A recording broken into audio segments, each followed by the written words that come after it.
ये 13 दोष ऐसे हैं जिसके जीवन में होंगे तो उसको कभी शांति, कभी सुख, कभी ऐश्वर्य ये टिकेगा नहीं और दुर्गति निश्चित हो जाएगी। बहुत ध्यान से सुने। एक श्लोक में 6 दोष और दूसरे श्लोक में 7 दोष। उपासक को कभी इन दोषों को अपने अंदर टिकने नहीं देना चाहिए। और जो संसार के मार्ग में चल रहे हैं, अगर इन दोषों में चलेंगे तो वो जो आपके पुण्य कर्मों से ऐश्वर्य है भी वो नष्ट हो जाएगा। आप दुख, चिंता, शोक से ग्रसित होकर बड़ा दुख में जीवन व्यतीत करेंगे और आपकी गति बिगड़ जाएगी, दुर्गति हो जाएगी। ये 13 लिख लो दिमाग में, डायरी में, क्योंकि ये नोट हो रहा है, आवाज डाली जाएगी। आप बार बार सुन, इनसे बचिए। अपनी बड़ाई, अपनी प्रशंसा कभी अपने मुख से नहीं करना, नहीं तो आपके पुण्य नष्ट हो जाएंगे। बुद्धि भ्रष्ट माने गिर जाएगी, अगर परमार्थ में चल रहे तो भी, और व्यवहार में तो पुण्य नष्ट हो ही जाएंगे। बुद्धि गिरी हुई तभी ऐसी बात होती है। और यह दोष बहुतायत है, ये बहुत प्रभावशाली है। अपनी बड़ाई मारना, इसको देख लो, पकड़ो, सत्संग है। अपने मुख से कभी अपनी बड़ाई ना करना। अगर कोई अपने मुख से अपनी बड़ाई करता है तो उसके सुकृत नष्ट हो जाते हैं। बुद्धि भ्रष्ट माने गिर जाती, पतित हो जाती है, फिर निर्णय ठीक नहीं। अगर हमारा सारथी, हमारा ड्राइवर मूढ़ हो तो कहीं भी हमको गिरा देगा, तो वो बुद्धि भ्रष्ट मतलब गिर जाती है, निर्णय करने लायक नहीं रहती। अपनी प्रशंसा अपने मुख से करना। दूसरा, लोलुपता, ये वृत्ति नहीं होनी चाहिए। धर्म से चलेंगे, धर्म के द्वारा जो हमें प्राप्त होगा उसी से हम अपना भरण पोषण करेंगे। आपके बच्चे स्वस्थ होंगे, बुद्धिमान होंगे, परिवार में बहुत सुख और शांति होगी। भले दीपक की तरह जलो, बहुत काल तक रहेगी। लक्ष्मी जी भी आपके घर में बहुत काल, हम ये नहीं कहते कि बहुत नहीं, जितनी है बहुत सुख शांति से चलोगे। अगर लोलुपता करोगे, हिंसा, छल कपट, व्यभिचार, चोरी, ऐसे धन आ जाए, वो आएगा, लेकिन वो हाइलोजन की तरह आएगा, एकदम प्रकाश और फ्यूज, बिल्कुल अंधकार करके जाएगा। देख लेना, तुम्हारे जो सुख के हेतु हैं, तुम्हारा शरीर, तुम्हारे बच्चे, तुम्हारी पत्नी, तुम्हारा परिवार, उसको देख के तुम रात दिन जलोगे बिना आग के। ऐसे उनके आचरण होंगे, ऐसे उनके अंग होंगे, ऐसे उनके दिमाग होंगे, ऐसा उनका व्यवहार होगा। ये लोलुपता अगर उपासक में या किसी में है तो उसको नष्ट कर देती है। सावधान। तीसरा, यदि आपका अपमान होता है तो आपको उसे सहन करना होगा, उससे आपके पाप नष्ट हो जाएंगे। जो तनिक सा भी अपमान होने पर बहुत क्रोध करके दूसरे का अपकार करने लगता है, ये आपका पतन करा देगा, ये आपको फंसा देगा। हृदय जलेगा, अर्थव्यवस्था नष्ट होगी, पूरा परिवार दुखी होगा। जरा सा अपमान की संभावना में आप किसी से भी भिड़ गए, किसी से भी, वो ये प्रवृत्ति आपका पतन कर देगी। और अगर आप सह गए तो आपका सहना उसके लिए आग बन जाएगा। उमा क्षमा साप होते भारी, तुम्हें दंड देने की जरूरत नहीं, उसका एक कर्म ही उसे दंड दे देगा। आप शांत हो जाइए, आप सत्संगी हैं, आप शांत रहिए।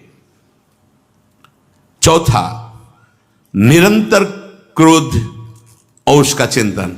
बैठे बैठे बस द्वेषियों का चिंतन ही हो रहा है, अंदर क्रोध का चिंतन और द्वेषियों का चिंतन ही हो रहा है। द्वेष भरी बातें, द्वेष भरे क्रियाएं, उन्हीं का चिंतन करके जलते रहना क्रोध से। उपासक को तो क्रोध करना ही नहीं चाहिए, बहुत शांत। ठीक है, अभ्यास में कभी क्रोध हो सकता है, उसको फिर समन करो, अंदर से प्रायश्चित, जैसा कि अब गलती हुई, आगे नहीं करेंगे। और व्यवहार में भी क्रोध को आप पीना सीखें।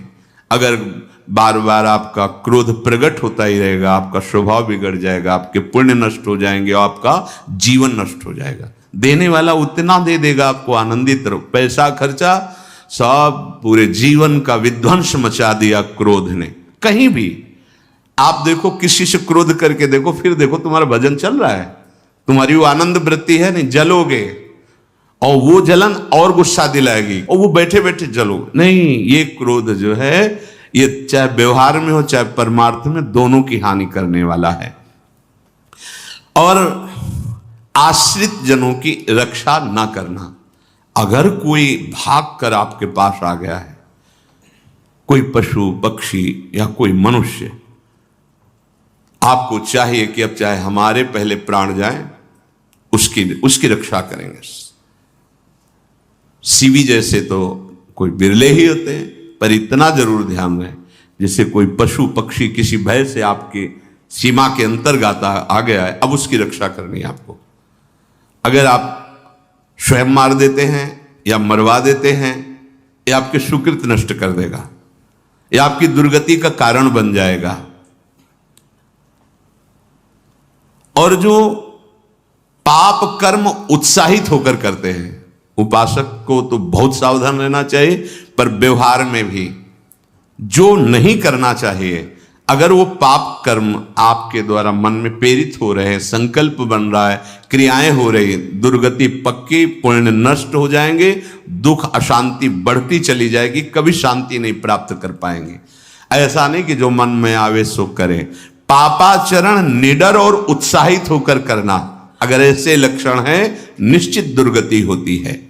ये 6, अपनी बहुत बड़ाई करने वाला अपने मुख से, लोलुपता, तनिक से अपमान में सहन ना करने वाला, निरंतर क्रोधी और आश्रित जनों की रक्षा न करने वाला, और निडर हर्षित होकर पाप कर्म करने वाला।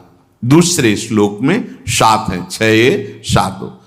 1, संभोग का ही चिंतन करना, संभोग में ही मन लगाना, संभोग दूसरी स्त्रियों के साथ करने की भावना रखना, जीव नष्ट हो जाता है। ठीक है, धर्मयुक्त काम भगवान ने आदेश किया है, आपका पाणिग्रहण संस्कार हो गया है, संतानोत्पत्ति की भावना से कुछ पवित्र तिथियों का त्याग करते हुए चर्चा में हुई है। एक नियम है, एक आदेश है शास्त्र का। आप बहुत काम प्रवृत्ति वाले हैं तो प्रत्येक मास में जब माताएं बहनें पवित्र हो जाती मासिक धर्म से, तो जिनका पाणिग्रहण आपने किया, जो पत्नी स्वरूप हैं, वो ठीक है। वहां भी बार बार के लिए व्यभिचार प्रवृत्ति के लिए शास्त्र आदेश नहीं करता, संयम पूर्वक, और उसका चिंतन नहीं करना। पाणिग्रहण संस्कार है, घर में विराजमान है, एक संयम एक नियम के अनुसार उसका चिंतन तो फिर भ्रष्ट कर देगा। चिंतन प्रभु का करना है, चिंतन प्रभु की सेवा जो आपके कर्तव्य, इसके चिंतन से बचो। घातक है, बहुत बड़ा जहर है, अगर विषय चिंतन होने लगा तो मरोगे, जिंदा जलोगे, दुर्गति भी होगी। ये अंदर की जो आग है ना, कामाग्नि, ये इतनी बढ़ती चली जाएगी, तुम्हारे होश खराब हो जाएंगे कि मुझे क्या करना चाहिए क्या नहीं करना चाहिए। कोवा मदांधो मदना तुरोवा, अंधा हो जाएगा, नहीं दिखाई देगा अनुजा तनुजा क्या है कौन है, कुछ नहीं, भ्रष्ट बुद्धि। संभोग का चिंतन नहीं। धर्मयुक्त काम आदेश है शास्त्र में। यदि आप प्रवृत्ति मार्ग में हैं तो अपनी पत्नी को जो पाणिग्रहण स्वीकार किया है, वहां भी पवित्र तिथियों का त्याग करते हुए, एकादशी है, रामनवमी है, नवदुर्गा है, जन्माष्टमी है, राधाष्टमी, जो पवित्र तिथियों का त्याग करते हुए और ऐसे जो मर्यादाएं हैं उसके अनुसार, और कहीं पराई स्त्री के साथ संभोग की बात, निश्चित दुर्गति पक्की है। ऐसे ही माताओं के लिए है, स्त्री शरीर के लिए है। यदि वो ऐसी गलत चेष्टा, तो पतिवंचक परपति रति करही, रौ नरक कल्प सत परही। ये भोग चिंतन से बचने की चेष्टा कीजिए तो क्रिया से अपने आप बच जाएंगे। विषमता रखने वाला, सबके साथ बर्ताव ऐसा कि मैं बहुत श्रेष्ठ हूं और दूसरे सब नहीं, ऐसा व्यवहार नहीं। सब भगवत स्वरूप हैं, समान व्यवहार। जैसे आपके भोजन है तो जो आप पा रहे हो वही सबको दीजिए। बैठने की व्यवस्था, उठने की व्यवस्था, क्रम बाय क्रम, पर उसको भी नीच भाव से मत देखिए। उस कोटि का उसको प्यार दीजिए, दुलार दीजिए, सम्मान दीजिए। इतनी विषमता ना फैलाते रहें अपने जीवन में कि आप सबके निंदा के पात्र बन जाए। विषमता नहीं, सबको प्यार। हाँ ठीक है, पुत्र का अलग प्यार है, भाई का अलग प्यार है, पिता का अलग प्यार है, पर हमारा व्यवहार प्रीति युक्त होना चाहिए, विषमता भरा नहीं होना चाहिए। अगर हमारे चित्त में विषमता ही रही तो संसार है, प्रभु नहीं है। जीत विषम संसार कीर्ति जग बिस्तरे। जो विषमता पर विजय प्राप्त कर लेता है वही भगवत प्राप्ति का अधिकारी। ये विषमता बहुत बड़ी हानि है। तीसरी बात, अत्यंत मानी होना। जहां आपके प्राण कमजोर होंगे, पुण्य नष्ट होगा, आयुश्री सब नष्ट होना है, ऐसे आचरण करवाएगा गुरुजनों के साथ, महापुरुषों के साथ। ये बहुत नीच प्रवृत्ति है। अत्यंत मान प्रियता, मुझे सम्मान मिले, उत्तम प्रवृत्ति है। सबको मान देना, स्वयं अमानी रहना। चौथा, दान देने की बात कह के मुकर जाना या दान देकर पश्चाताप करना। दे दिया है, बहुत जल रहे हो, दूसरे से वार्ता कर रहे हो कि पता नहीं क्या यार बुद्धि में हो गया, हमने उसको इतना कहा था, उतना दे दिया, क्यों दे दिया, ऐसा ऐसा, मतलब अंदर चिंतन करना, क्यों दे दे तो दिया। इसके बाद जो आपका ये जलन हो रही, पश्चाताप, सुकृत नष्ट हो रहे हैं। दान देकर पश्चाताप करना या दान देने की बात कह के मुकर जाना। जैसे आपने कह दिया आपको इतना इतना ऐसा, अब आप मुकर गए, ब्याज सहित तुम्हें देना होगा, ये तुम्हारी दुर्गति का कारण बन जाएगा। ऐसे ही नहीं बोलना चाहिए, बहुत होश से। वाणी एक अमोल है, जो कोई बोले जान, ये तराजू तौल के तब मुख बाहर आन। पांचवा, अत्यंत कृपण होना। ना परिवार को सुखी कर पा रहा, ना अपने को सुखी कर पा रहा है। एक एक सिक्का बैंक में जो मर गया। धन की वास्तविक गति यही है कि अपने परिवार को खूब उसकी अनुकूलता प्रदान करो, उसमें से कुछ हिस्सा किसी ऐसे को जिससे तुम्हें बदले में कुछ लेने की भावना ना हो। कोई साधु महात्मा, गाय, पशु, पक्षी, किसी भी जीव बीमार है, शरीरधारी, उसके जिससे कुछ कभी लेने की भावना ना हो, एहसान की भावना ना हो। सो धन धन्य प्रथम गति जाकी, धन्य हो गया उसका धन। अब वो कृपण का धन किसी काम में ना स्वसुख, ना परिवार के सुख, ना धर्म कार्यों में, व्यर्थ जीवन चला गया। उसी धन का चिंतन करना, उसी का संग्रह करना और उसी की रक्षा करते करते शरीर छोड़ देना। तलाओ धर्म, अर्थ, काम, मोक्ष। और जो बालक, स्त्री, पागल, असहाय, जो इनकी रक्षा न करके इनकी हानि करता है, दुर्गति निश्चित है।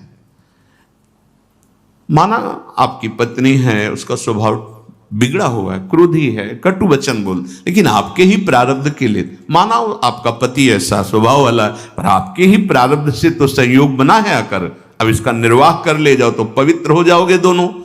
और अगर झगड़ा और लड़ाई और मारपीट और कहीं हिंसा आदि के रूप में उतर गए तो फिर और करनी बिगड़ गई। बालक है, आप उसको ज्ञान नहीं कि आप पवित्र है, कि आप पवित्र है, उसको ज्ञान नहीं कि आप उसके साथ व्यवहार अच्छा कर रहे हैं कि बुरा कर रहे हैं। रक्षा करनी है आपको, शोषण नहीं करना। कह रहे स्त्री, बालक और पागल, जैसे विक्षिप्त है, पागल है, आपको रक्षा करनी है। बन जाए तो उसको भोजन, ऐसा नहीं कि ईट मारो, उसको अपमानित करो। उसकी बुद्धि खराब है, प्रारब्धवशात खराब हो गई है, तो शास्त्र आज्ञा करता है स्त्री, बालक, जैसे पागल, विक्षिप्त आदि हैं, असहाय है, असमर्थ है, बूढ़ा है, वो आप सेवा भी करो तो वो गाली दे सकते हैं, उनकी बुद्धि बिगड़ गई। आपको उनको दंड नहीं देना, मारना नहीं है आपको। मान लो आपके बड़े बूढ़े बुजुर्ग जन हैं, आप सेवा भी कर रहे हो तो आपको कटु वचन बोल सकते हैं, आपकी निंदा कर सकते हैं, लेकिन आपको उनके साथ व्यवहार सद करना है। अगर आपने इन दोषों को स्वीकार किया तो निश्चित आपकी दुर्गति होगी, ना इस लोक में आपको शांति मिलेगी, ना परलोक में। इसलिए इन दोषों को बार बार सुन करके और हृदय में जांचो कि कहीं है तो नहीं, अगर है तो सत्संग, भजन बल, भगवत प्रार्थना के बल से इन दोषों का त्याग कर दो, जीवन मंगलमय हो जाएगा। से अगर अच्छी क्रियाओं को देख रहे हो कि प्रभु करा रहे, तो बुरी क्रियाओं का संकल्प ही नहीं उदय होगा। अहम गलित हो गया तो अहम में ही तो सारे विकार रहते हैं। हर समय प्रभु के सामने कृतज्ञ रहो। कितनी कृपा, क्या हमसे लेना है आपको, आप तो पूर्ण काम हो, हमें इतना दुलार कर रहे हो। बलिहारी प्रभु, वो बार बार मन उनके चरणों में लौटता रहता है। प्रभु का विधान सर्वज्ञता से पास हुआ है। वो खूब आगे की, पीछे की, मध्य की सब बात सोच करके उन्होंने आपके लिए विधान किया है। पहले से उन्होंने आपका उस समय मंगल विधान सुनिश्चित कर दिया है। कैसी भी परिस्थिति हो, कभी ऊबना मत, घबराना मत, अधीर मत होना और अपने भगवत विश्वास में कमी मत आने देना। कैसी भी परिस्थिति हो, यह जरूरी है। ऊबना मत। बहुत हो गया कष्ट सहते सहते, कितना सहूं, नहीं। ये अगर ऐसा आ रहा है तो भी आप भगवद आश्रित नहीं हुए। नहीं, ऐसा आ ही नहीं सकता। बड़ा आनंद आता है कष्ट में, बड़ा आनंद आता है। पूरा का पूरा मन, इंद्रियां केवल प्रभु में होती है, क्योंकि कष्ट में कोई विषय की इच्छा तो होती नहीं किसी को भी। भारी पीड़ा है तो सब उसी में होती। जिसने अभ्यास किया है भगवत चिंतन का, आश्रय है प्रभु का, तो कष्ट में भाग के कहां जाएगा, उसी में तो एकदम तन्मय हो जाता है मन, इंद्रिया। इस तरह हो, उनके भरोसे पर कभी, कई बार चर्चा की है प्रताप राय जी की। बचपन से भजन परायण थे, ईश्वर संपन्न घर था, भाई बहन सब खूब। कुछ दिनों बाद माता पिता पधार गए, पूरा अधिकार। ऐसे भजन में डूबे रहते कि उनका व्यापार था कि जैसे कोई धन लेने के लिए आया तो उसके लिए कुछ गिरवी रखना होता था, आभूषण आदि, और जितनी आवश्यकता है आप धन ले जाइए, और जब धन मिल जाए तो ब्याज से ही तो उसमें रख जाना और अपना सामान ले जाना। एक बक्सा रखा रहता था और वो आप माला लिए हर समय भजन करते रहे। बड़े वास्तविक आंतरिक वृत्ति से प्रभु में लगे थे। पर उनकी कुल परंपरा का यह व्यापार था। जैसे सदन जी की कुल परंपरा, तो कुछ गृहस्थ ऐसे महापुरुष जो अपने, भगवान भी कहते पर धर्मो भयावहा सुधर्मो निधनो श्रेया पर धर्म। वो जो वहां का काजी था, उसने देखा कि बिना किसी प्रयत्न के बड़ा आनंद इनके चल रहा है, तो जलन होती। जो भगवत विरोधी जन, विमुख जन होते हैं तो जलन होती है। इसको दूसरे रूप में हम कह सकते हैं कि प्रभु अब उनके भजन का फल देना चाहते थे। दोनों बातें, परिणाम जान गए हैं इसलिए हम कह रहे हैं प्रभु उनके भजन का फल देना चाहते थे। और वो वर्तमान से देखो तो वो द्रोही थे, भगवत द्रोही जन। 3 लोगों ने काजी से मिलकर कहा, बड़ा सुख लूट रहा है, हम जाके देखा है, बढ़िया काम बन जाए। वो देखता भी नहीं कि बक्से में क्या रखा गया। ठीक, तो कुछ कंकड़ ऐसे झोली में, पहले थैली टाइप की झोली होती, गए, प्रणाम किया और कहा हमें 10,000 रुपए की आवश्यकता है, यहां लिखो दस्तखत, तारीख, दिन, और चेक भी नहीं कर। वो इतने विश्वास परायण भक्त थे, अभी तक ऐसा कुछ हुआ भी नहीं था। 10,000 रुपए दे।